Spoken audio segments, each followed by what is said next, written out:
نبی کریم صلی اللہ علیہ وسلم کا ایک عمل ملتا ہے کہ آپ جو ہے اکثر یہ دعا پڑھتے تھے، یا مقلب القلوب ثبت قلبی علی دینک۔ حضرت انس بن مالک رضی اللہ عنہ کہتے ہیں میں نے دیکھا کہ اللہ کے نبی صلی اللہ علیہ وسلم کان یکثر ان یقول، اللہ کے نبی جہاں کہیں دیکھتا میں اللہ کے نبی یہ دعا پڑھتے رہتے، کثرت کے ساتھ پڑھتے۔ اس میں کیا ہے؟ یا مقلب القلوب، اے دلوں کے الٹنے پھیرنے والی ذات، میرے دل کو اپنے دین کے اوپر ثابت قدم کر دے، جما دے میرے دل کو، جو ہے کہ جس دل کے اندر تیرے حکم کے تابع، تیری فرما برداری کے تابع ہو جائے، اس میں انحراف کا جذبہ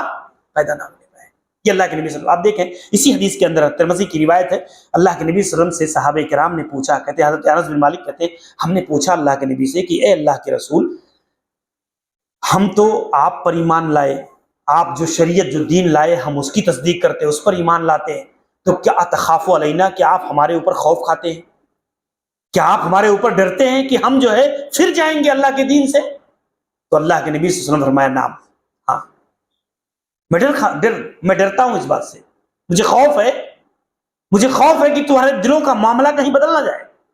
آپ دیکھیں صحابہ کرام کے باب میں اللہ کے نبی علیہ الصلوۃ والسلام نے بات کہی ہے، اور اس کے بعد اللہ کے نبی نے فرمایا ان القلوب بین اصبعین من اصابع الرحمن، یہ ہمارے دلوں کا معاملہ اللہ کی دونوں انگلیوں کے درمیان ہے، یقلبها کیف یشاء، وہ جیسا چاہتا ہے ویسے الٹتا پھرتا رہتا ہے۔ بلکہ آپ دیکھیں گے ابن ماجہ کی روایت میں مزید اضافہ ہے، اللہ کے نبی فرماتے ہیں ان شاء ازاغہ و ان شاء اقامہ، اگر اللہ چاہتا ہے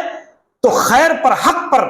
ہمارے دل کو قائم کر دیتا ہے، اور اگر چاہتا ہے تو گمراہی کے راستے پر اس کو لگا دیتا ہے۔ یہ انسان کے اپنے اعمال ہوتے ہیں، اللہ تبارک و تعالیٰ کسی کے ساتھ ظلم نہیں کرتا، یہ انسان کے اپنے مقاصد، اپنے ارادے، اپنے اعمال ہوتے ہیں، جس کی وجہ سے دلوں کی نحوست اور دلوں کی یہ انقلاب، یہ تغیرات انسان کے اندر پیدا ہوتے ہیں۔ اس طرح کی چیزیں جو ہے اللہ کے نبی صلی اللہ علیہ وسلم نے حدیث کے اندر میرے بھائیوں آگاہ کیا۔ اسی لیے ہم دعا کیا کرتے ہیں؟ ربنا لا تزغ قلوبنا بعد اذ ہدیتنا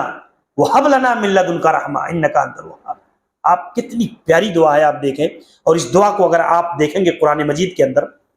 آپ سورہ آل عمران اٹھائیں، اور تقریباً 7 یا 8 آیت ہوگی غالباً جو ہے، آپ دیکھیں اس دعا سے پہلے اللہ تبارک و تعالیٰ نے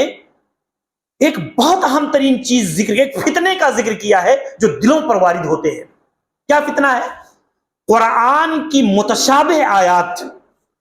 ڈھونڈ ڈھونڈ کر کے اس میں تعویل کرنا، حیل و حجت کرنا، اس کا اصل مراد جو اللہ کی ہے اس مراد سے اس کو پھیرنا، اور